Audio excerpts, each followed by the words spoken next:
Hello friends, good morning. இது Wednesday morning. காலையிலேருந்தே நசன்னு தூறிட்டே இருந்துச்சு. எந்த வேலையும் செய்யவே முடியல. துணி துவச்சி வச்சுட்டேன், காய வைக்கல.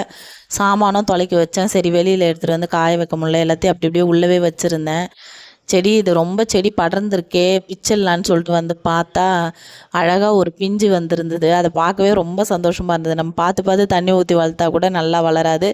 அதுவாக வளர்ந்த செடி அவ்வளோ அழகாக காயெல்லாம் வந்திருந்தது. ரொம்ப ஜாஸ்தியாக இருக்குது. அது எடுத்துடலான்னு பார்த்தேன். சரி, காயை பார்த்தோன்னே அதை எடுக்கவே மனசு வரல, அப்படியே விட்டுட்டேன்.